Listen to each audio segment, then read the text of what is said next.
Гапыр Мадаминов Баткен облусунун Лейлек районундагы номер 3 эксперименталдык гимназиянын директору, педагогика илимдеринин кандидаты, Кыргыз Республикасынын эмгек сиңирген мугалими. Саламатсыздарбы, урматтуу Жети Дубандагы менин сүйүктүү кесиптештерим. Сиздер менен мен Талас облусундагы Энелер мектебинин айым жана жаш мугалимдер мектебинин координатору, агайдын шакирти Салтанат Бейшенова. Бүгүн биз сиздер менен акыл эмгегинин маданияты китебинен өтүлүүчү тема эс тутумду начарлаткан критерийлер.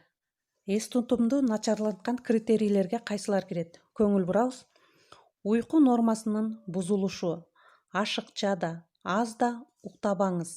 Эң азы 6 саат, ал эми эң көбү 8 сааттык уйку бизге жетиштүү.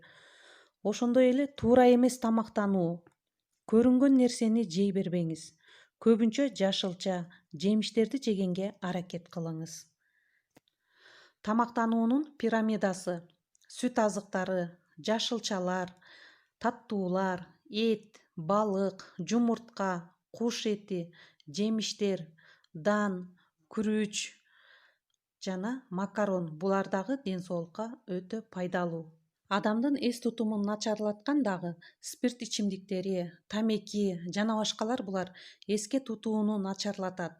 Эң негизги критерий булар жада калса адамды өлүмгө чейин алып барат. Ал эми кийинкиси көрүү жана угуу органдарын туура эмес колдонуу.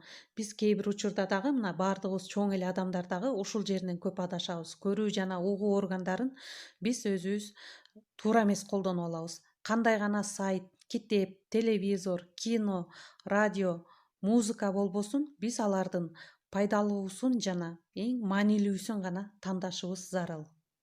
Кийинкиси стресс, депрессия.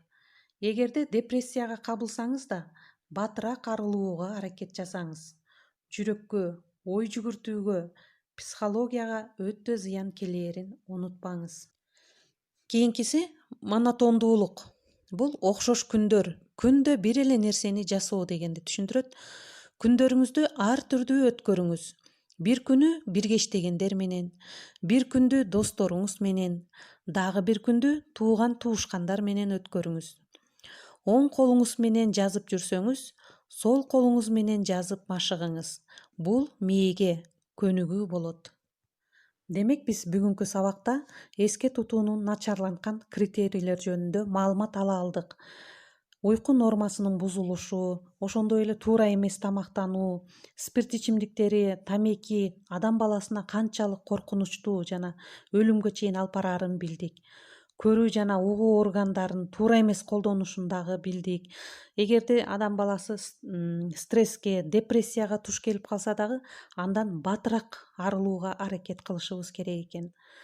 Көңүл бурганыңыздарга чоң рахмат. Салтанат Бейшенова, Талас облусу.